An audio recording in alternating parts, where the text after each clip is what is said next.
Hello my beautiful souls, welcome back to my channel. आज के reading में हम देखने वाले हैं आपके और आपकी पार्टनर के रिलेशनशिप का पास्ट, प्रेजेंट एंड फ्यूचर क्या है। पास्ट में आपको लेकर उनकी एनर्जीज कैसी थी, प्रेजेंट में कैसी है और फ्यूचर में उनके तरफ से आपको क्या एक्शन रिसीव हो सकता है। रीडिंग जनरल है, आपके साथ जितना रेजोनेट करती है आप उतना रखिए, जितना रेजोनेट नहीं करता है उसे जाने दीजिए। मेल एंड फीमेल सभी के लिए और सारे ही साइंस के लिए रीडिंग है। रीडिंग टाइमलेस है, तो जिस वक्त पे आपके सामने आती है उस वक्त आपके साथ रेजोनेट कर सकती है। तो चलिए स्टार्ट कर लेते हैं। सबसे पहले हाईलाइटेड साइंस बता देती हूँ। ये साइंस आपके पार्टनर के हो सकते हैं। आप लोग अर्थ साइन के हो सकते हैं, Taurus, Virgo, Capricorn, water sign के हो सकते हैं, cancer, Scorpio, Pisces, air sign के हो सकते हैं, जेमिनी, लिब्रा, एक्वेरियस और फायर साइन के भी हो सकते हैं, एरीज, लियो, सैजिटेरियस। साइंस यहाँ पे सारे ही निकल कर आ गए हैं। नंबर्स अगर मैं देखूं तो 5 नंबर मई मंथ इंपॉर्टेंट हो सकता है आप लोगों के लिए। नंबर 10 अक्टूबर मंथ इंपॉर्टेंट हो सकता है। नंबर 3 मार्च मंथ भी आप लोगों के लिए मुझे यहाँ पर इंपॉर्टेंट दिखाई दे रहा है। कुछ लोगों के लिए नंबर 9 सितंबर मंथ भी इंपॉर्टेंट हो सकता है। नंबर 1 जैन मंथ भी आप लोगों के लिए इंपॉर्टेंट हो सकता है। यहाँ पर पे नंबर 6 जून मंथ भी मुझे इंपॉर्टेंट दिखाई दे रहा है आप लोगों के लिए। ये नंबर्स, ये मंथ आपके पार्टनर की बर्थ डेट में हो सकते हैं। कहीं ना कहीं आपसे ये ज़रूर कनेक्ट करते होंगे। तो चलिए स्टार्ट कर लेते हैं। सबसे पहले आपके पार्टनर की पास्ट की एनर्जी से मैं देख लूँगी कि पास्ट में आपके पार्टनर के थॉट्स कैसे थे, आपको लेकर क्या फील करते थे वो। यहाँ पे मुझे दिखाई दे रहा है ना कि आप लोगों के रिलेशनशिप में आपके पार्टनर की तरफ से कमिटमेंट की कमी रही है। ऐसा दिखाई दे रहा है कि रिलेशनशिप में या तो हो सकता है आप ऑलरेडी एक दूसरे के साथ मैरिड थे या फिर आप लोगों ने एक दूसरे के साथ मैरिज करने का प्रॉमिस किया था। आपके पार्टनर और आप एक दूसरे के साथ फ्यूचर देखते थे, ग्रोथ देखते थे। स्टार्टिंग में रिलेशनशिप बहुत ब्यूटीफुल रहा, एक दूसरे से बहुत सारे प्रॉमिसेस आप लोगों ने किए, एक दूसरे के साथ फ्यूचर देखा, एक दूसरे के साथ आप लोगों ने बहुत सारे ड्रीम्स देखे हैं। लेकिन मुझे यहाँ पर दिखाई दे रहा है ना कि आप लोगों के भी इन पे डिफरेंसेस बहुत सारे थे। अब ये डिफरेंसेस हो सकता है कि सोसाइटी का डिफरेंस था, अलग अलग कास्ट से आप लोग बिलोंग करते थे, अलग अलग सोसाइटी से बिलोंग करते थे, या फिर हो सकता है आप लोगों का फैमिली स्टेटस बहुत ज़्यादा एक दूसरे से अलग था। हो सकता है आपके पार्टनर बहुत अच्छी फैमिली से बिलोंग करते हैं, आप एक मिडिल क्लास फैमिली से बिलोंग करते हैं। यहाँ पर भी कुछ डिफरेंसेस मुझे ज़रूर दिखाई दे रहे हैं, जिसकी वजह से ना एक डिस्टेंस आप लोगों के बीच में आया। या फिर जो लोग ऑलरेडी मैरिड हैं एक दूसरे के साथ, उनके लिए मैं बता दूं कि आप लोगों के इन लॉज की तरफ से प्रॉब्लम्स रही, या फिर फैमिली की तरफ से इन्वॉल्वमेंट रहा, या प्रॉब्लम्स आप लोगों के बीच में रही। ऐसा नज़र आ रहा है कि आपके पार्टनर ने ना स्टैंड नहीं लिया आपके लिए कभी, आपके पार्टनर स्टैंड नहीं ले पाए आपके लिए कभी। ना सोसाइटी के सामने वो आपके लिए खड़े हो पाए, ना अपनी फैमिली के सामने आपके लिए कभी स्टैंड ले पाए, ना वो किसी से कह पाए कि ठीक है मुझे इसी पर्सन के साथ लाइफ देखनी है या फ्यूचर देखना है। भले ही आप लोगों के बीच में फीलिंग्स बहुत स्ट्रांग रही हों, भले आपके पार्टनर ने बहुत सारे इमोशंस आपके साथ शेयर किए हों, एक दूसरे के साथ आप लोगों का रिलेशनशिप भले ही कितना ही प्योर रहा हो, प्यार इसमें कितना ही था, लेकिन जब स्टैंड लेने की बात आई, जब वर्क करने की बात आई, जब सभी लोगों के सामने आपका हाथ थामने की बात आई, उस वक्त आपके पार्टनर पीछे हट गए। उस वक्त आपके पार्टनर ने आपके लिए स्टैंड ही नहीं लिया, बल्कि आपको बहाने उन्होंने बहुत सारे दिए कि नहीं फैमिली है, फैमिली के सामने स्टैंड नहीं ले सकते हैं, मम्मी के अगेंस्ट नहीं जा सकते हैं, डैडी के अगेंस्ट नहीं जा सकते हैं, फैमिली के अगेंस्ट नहीं जा सकते, या सोसाइटी के अगेंस्ट नहीं जा सकते। बस उन्होंने ना आपको एक बहानों की लिस्ट थमा दी, जिसमें उन्होंने आपको बता दिया कि क्या उनकी तरफ से प्रॉब्लम है जिसकी वजह से वो आपके लिए स्टैंड नहीं ले पा रहे। कुछ लोगों के लिए तो मुझे ये भी दिखाई दे रहा है कि हो सकता है आपके पार्टनर ऑलरेडी किसी तीसरे पर्सन के साथ मैरिड थे, जहाँ पर पे उनकी फैमिली थी, बच्चे थे, वाइफ थे, हस्बैंड थे, लेकिन वो उनको छोड़कर आपके पास नहीं आ सकते थे। उनकी रिस्पॉन्सिबिलिटी थी या उनके साथ रहना उनको पसंद था, जिसकी वजह से वो आपके लिए कभी स्टैंड ही नहीं ले पाए, वर्क ही नहीं कर पाए। करंट सिचुएशन में अगर मैं देखूँ ना, आपके पार्टनर का वही चाइल्डिश बिहेवियर मुझे दिखाई दे रहा है, जहाँ पर पे मेच्योरिटी की कमी उनके अंदर बहुत ज़्यादा है। आपके पार्टनर स्टैंड ही नहीं ले पाते हैं, वर्क ही नहीं कर पाते हैं, आपके पार्टनर लोगों के सामने आपके लिए खड़े नहीं हो पाते। ये नहीं बोलूँगी कि अट्रैक्टेड नहीं है आपकी तरफ, डेफिनेटली बहुत ज़्यादा अट्रैक्टेड आपकी तरफ हैं, आपसे बहुत प्यार करते हैं, आपके लिए बहुत सारे इमोशंस और फीलिंग्स भी रखते हैं। लेकिन जब बात आती है उन चीज़ों को एक्सप्रेस करने की लोगों के सामने, तो वो पीछे हट जाते हैं। हाँ, अगर आप उनसे बोलें कि ठीक है अकेले में आप मुझे बताओ कि मुझे कितना प्यार करते हो, वो डेफिनेटली बता देंगे। लेकिन अगर आप कहोगे कि लोगों के सामने आकर एक्सप्रेस करो, तो वो कभी आपके सामने अपने इमोशन एक्सप्रेस नहीं कर पाएंगे।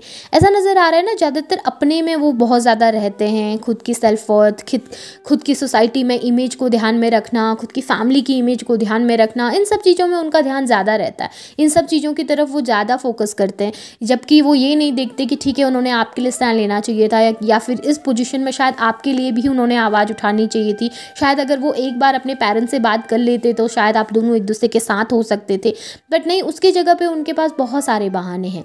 और यही चीज़ ना मुझे आप दोनों के बीच में सबसे बड़ी प्रॉब्लम दिखाई देती है कि आपके पार्टनर आपके लिए फीलिंग्स होने के बावजूद भी, इमोशन होने के बावजूद भी आपके लिए स्टैंड नहीं लेते। वो कभी आपको कमिटमेंट नहीं देते, उस तरीके का कमिटमेंट जिस तरीके का आप चाहते हैं। जो एक्सपेक्टेशंस आपकी हैं उनको लेकर वो कभी भी उसमें खरे नहीं उतर पाते हैं, या फिर उस चीज़ को आपको कभी दे नहीं पाते। वो उतना सर्व नहीं कर पाते जितना आप करते हैं। भले अगर आप अपने पार्टनर की जगह होते ना तो शायद आप अपने पेरेंट्स से भी लड़ जाते, शायद आप अपनी सोसाइटी में भी लड़ जाते, शायद आप उनके लिए स्टैंड लेते, वर्क करते, अपने फैमिली में भी लड़ते। लेकिन आपके पार्टनर ने कभी आपको उतनी वैल्यू नहीं दी कि वो अपने पेरेंट्स से लड़ पाएँ आपके लिए, या अपने सोसाइटी में आपके लिए खड़े हो पाएँ, आवाज़ उठा पाएँ कि नहीं ठीक है मुझे इस पर्सन के साथ आगे बढ़ना है। आपके पार्टनर के अंदर उतनी गट्स ही नहीं है, आपके पार्टनर के अंदर उतनी स्ट्रेंथ ही नहीं है कि वो लोगों के सामने खड़े होकर आपके लिए डट कर आवाज़ उठा सकें। और ये बहुत बड़ी प्रॉब्लम है कि आपके पार्टनर बस बहाने दे रहे हैं, आपके पार्टनर बस एक्सक्यूजेस आपको बहुत सारे देते हैं कमिटमेंट ना देने के, बट वो कभी भी नहीं सोचते थे कि उस चीज़ का इफेक्ट आपके ऊपर क्या पड़ रहा है। वो उन चीज़ों के बारे में ज़्यादा नहीं सोचते, उनको बस अपनी फैमिली और अपनी इमेज की इस वक्त पे ज़्यादा पड़ी है।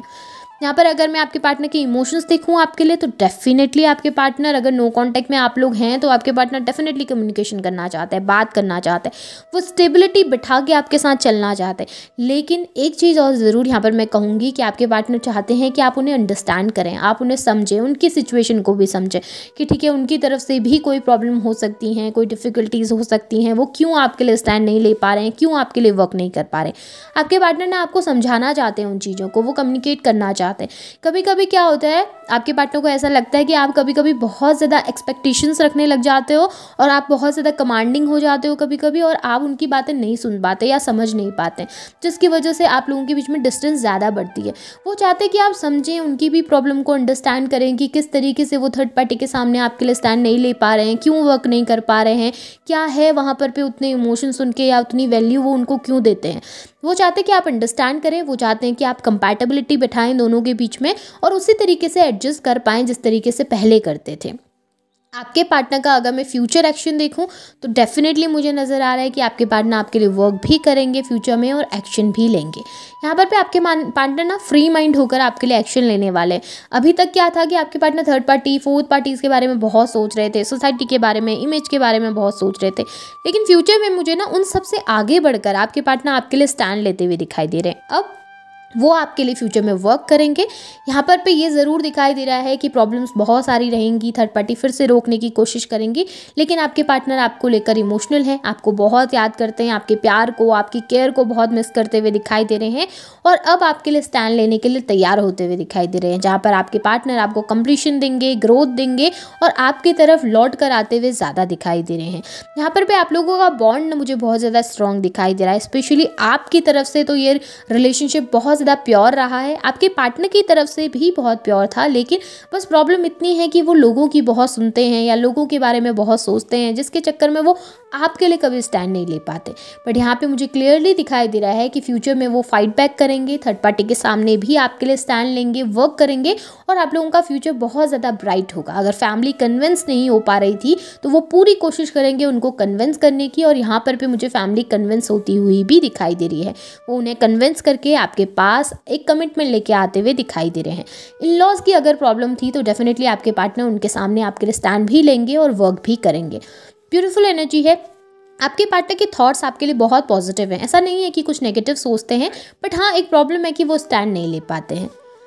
अब मैं देख लेती हूँ कि आपके लिए क्या गाइडेंस है। देख लेते हैं यूनिवर्स आपके लिए क्या गाइड करना चाहते हैं, ऐसी सिचुएशन में आपने क्या करना चाहिए। ओके, यहाँ पे 5 ऑफ वॉन्ड्स की एनर्जी है, 8 ऑफ वॉन्ड्स की एनर्जी है, 4 ऑफ पेंटिकल्स की एनर्जी है, 8 ऑफ सॉर्ड्स की एनर्जी। मुझे ना यहाँ पे आपकी एनर्जीज़ में एक स्टक एनर्जी दिखाई दे रही है, जहाँ पे आपको आपके अंदर फियर ऑफ लॉस है, जहाँ पर आप चीज़ों को खोना नहीं चाहते, अपने पार्टनर से डिस्टेंस क्रिएट नहीं करना चाहते हैं। आप चाहते हैं कि वो आपको क्लियरली कमिटमेंट दे, और इस चक्कर में कभी कभी क्या हो जाता है कि आप बहुत ज़्यादा एरोगेंट हो जाते हैं, आप बहुत ज़्यादा हाइपर हो जाते हैं और अपने ही पार्टनर से आप लोग लड़ने लगते हैं। इतना नेगेटिविटी आपके अंदर आ गई है कि आपको लगने लगता है कि चीज़ें सही नहीं हो पाएंगी या वो स्टैंड नहीं ले पाएंगे, वर्क नहीं कर पाएंगे। बहुत ज़्यादा ओवर थिंकिंग के चक्कर में आपकी लाइफ में बहुत ज़्यादा नेगेटिविटी अट्रैक्ट हो रही है। तो कोशिश कीजिए कि इस नेगेटिविटी से दूर रहने की, थोड़ा अपनी लाइफ में फोकस करने की कोशिश करो, अपनी लाइफ में मूव ऑन करने की कोशिश करो, खुद के ऊपर ध्यान देने की, अपने फाइनेंस के ऊपर ध्यान देने की कोशिश करो। धीरे धीरे आपके लिए चीज़ें सही होती हुई मुझे ज़रूर दिखाई दे रही हैं, लेकिन आप जब तक स्टक एनर्जी से बाहर बाहर नहीं निकलेंगे आपकी लाइफ में पॉजिटिविटी नहीं आएगी। तो यूनिवर्स बस यही कह रहे हैं कि पॉजिटिव रहो ताकि आपकी लाइफ में पॉजिटिविटी अट्रैक्ट हो सके। आप नेगेटिव सोचते हैं तो इसलिए नेगेटिविटी ज़्यादा अट्रैक्ट हो रही है लाइफ में। सो पॉजिटिव रहिए, पॉजिटिव सोचिए और पॉजिटिव चीज़ों को ही लाइफ में मैनिफेस्ट करने की कोशिश कीजिए। रीडिंग अच्छी है, अगर आपके साथ रेजोनेट हो रही है तो इसे क्लेम कीजिए, लाइक कीजिए, शेयर कीजिए, चैनल को सब्सक्राइब भी जरूर कीजिएगा, बेल आइकन को ऑन करना बिल्कुल भी ना भूलें। Thank you.